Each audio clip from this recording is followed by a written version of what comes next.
പ്രചരണത്തിൽ നല്ല പാർട്ടി പരിപാടികളിൽ നിന്നാണ് പറഞ്ഞത്. ഞാൻ പാർട്ടി പരിപാടികളിൽ പങ്കെടുക്കുന്നില്ല. ഞാൻ പറഞ്ഞല്ലോ അത് നിങ്ങളോട് പറഞ്ഞു. ഞാൻ കണ്ടില്ല. അതായത് ഇവിടെ സ്ഥാനാർത്ഥികൾക്ക് വേണ്ടിയിട്ട് വീട് കയറുക എന്നുള്ളത് ഒരു കോൺഗ്രസിൻ്റെ പ്രവർത്തകർ നിലയിൽ എൻ്റെ ഉത്തരവാദിത്തമാണ്. ആ ഉത്തരവാദിത്തം ഞാൻ നിറവേറ്റുന്നു. അതിനകത്ത് ഇവിടുത്തെ ആളുകൾക്ക് പ്രയാസമില്ല, സ്ഥാനാർത്ഥികൾക്ക് പ്രയാസമില്ല, മാധ്യമങ്ങളുടെ പ്രയാസം തൽക്കാലം കോൺഗ്രസിന്റെ പ്രധാനപ്പെട്ട നേതാക്കൾക്കുള്ള തീർച്ചയായിട്ടും കോൺഗ്രസിന്റെ ഒരു നേതാവും പ്രയാസം ഒരു നേതാവും പറഞ്ഞിട്ടില്ല.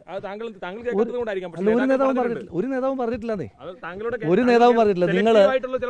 നിങ്ങൾ നേതാക്കന്മാരുടെ സ്റ്റേറ്റ്മെന്റുകൾ, നിങ്ങൾക്ക് ഇഷ്ടമുള്ള തലക്കെട്ടുകൾ, ഇന്ന് പ്രതിപക്ഷ നേതാവ് സൂചിപ്പിച്ചല്ലോ. അത് ഞാനെന്ത് പറഞ്ഞാലും നിങ്ങൾക്ക് ഇഷ്ടമുള്ള തലക്കെട്ടല്ലേ കൊടുക്കുന്നത്. പ്രതിപക്ഷ നേതാവിനെ സൂചിപ്പിച്ചതുപോലെ നേതാക്കന്മാരൊന്ന് പറയുന്നു, നിങ്ങൾക്ക് ഇഷ്ടമുള്ള, നിങ്ങൾ നേരത്തെ പ്രിപ്പയർ ചെയ്തിട്ടുണ്ടല്ലോ, ഇന്നയാൾ ഇന്നത് പറയണം എന്നുള്ള തലക്കെട്ട് നിങ്ങൾ മുകളിൽ കൊടുക്കുന്നു. എല്ലാ നേതാക്കന്മാരുടെയും പ്രതികരണം ഞാൻ കേട്ടു.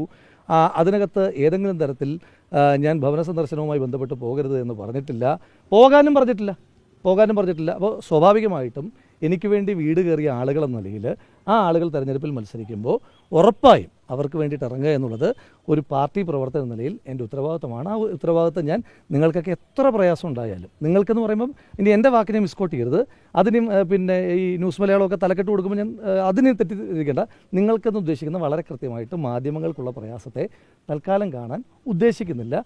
ഇവിടുത്തെ സ്ഥാനാർത്ഥികൾക്കും പ്രശ്നമില്ല. മാധ്യമങ്ങളിലൂടെ ചില കോൺഗ്രസ് നേതാക്കൾ തന്നെയാണ് അവരുടെ അതൃപ്തി അറിയിക്കുന്നത്. ഒരു നേതാവും പറഞ്ഞില്ലെന്നേ. ഇവിടുത്തെ സ്ഥാനാർത്ഥികൾക്കും പാലക്കാട്ടുകാർക്കും ഇല്ലാത്ത പ്രശ്നം നിങ്ങൾക്ക് ആ പ്രശ്നം ഉണ്ടാകാനുള്ള സ്വാതന്ത്ര്യമുണ്ട്. തൽക്കാലം ആ പ്രശ്നത്തിന് എന്ത് പരിഹാരമില്ല. വ്യക്തിപരമായി ന്യൂസ് മലയാളത്തെ കുറിച്ച് പറഞ്ഞാലും ഇല്ലെങ്കിലും പ്രതിപക്ഷ നേതാവ് ഇന്ന് 2 തവണ ഒരു വിഷയത്തിൽ നടപടി എടുക്കാൻ പറ്റുമോ എന്നുള്ള ഷാർപ്പായിട്ടുള്ള ചോദ്യങ്ങളൊക്കെ ഉന്നയിച്ചിരുന്നു. താങ്കൾ അത് കണ്ടിരുന്നോ? അല്ല, തീർച്ചയായിട്ടും അദ്ദേഹം പറഞ്ഞത് ശരിയല്ല. ഒരു വിഷയത്തിനകത്ത് 2 തവണ നടപടി എടുക്കാൻ കഴിയില്ല. ഒരു നടപടി ഞാൻ ഏറ്റുവാങ്ങി ആ നടപടിയുടെ കാലഘട്ടത്തിൽ ചെയ്യാൻ പറ്റുന്ന കാര്യങ്ങൾ മാത്രമേ ഞാൻ ചെയ്യുന്നുള്ളൂ. ചെയ്യാൻ പാടില്ലാത്ത ഒരു കാര്യവും ഞാൻ ചെയ്യുന്നില്ല. പാർട്ടിയുടെ ഒരു തരം അച്ചടക്കത്തെ ഞാൻ ലംഘിക്കുന്നു. രമേശ് ചെന്നിത്തല പറഞ്ഞത് മുഖവിലെടുക്കുന്നില്ലേ? അതാണോ പുതിയ കുത്തിത്തിരിപ്പ്? ശ്രീ രമേശ് ചെന്നിത്തല എൻ്റെ നേതാവാണ്. ശ്രീ രമേശ് ചെന്നിത്തല എന്താണ് പറഞ്ഞതെന്ന് നല്ല ബോധ്യം എനിക്കുണ്ട്.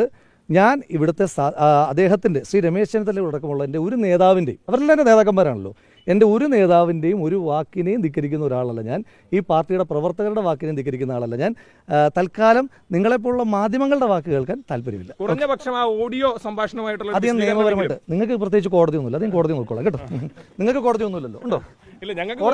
അത് ഞാൻ കോടതി അല്ല, നീതി നിറവേറ്റേണ്ടത് നിങ്ങളല്ലല്ലോ. നീതി നിറവേറ്റേണ്ടത് കോടതിയും ജനകീയ കോടതിയുമാണ്. കോടതിയിലും ജനകീയ കോടതിയിലും ഞാൻ മറുപടി പറഞ്ഞോളാം. തൽക്കാലം നിങ്ങളുടെ കുത്തിത്തിരിപ്പ് സ്ക്വയറിനകത്ത് പറയാൻ ഉദ്ദേശിക്കുന്നില്ല.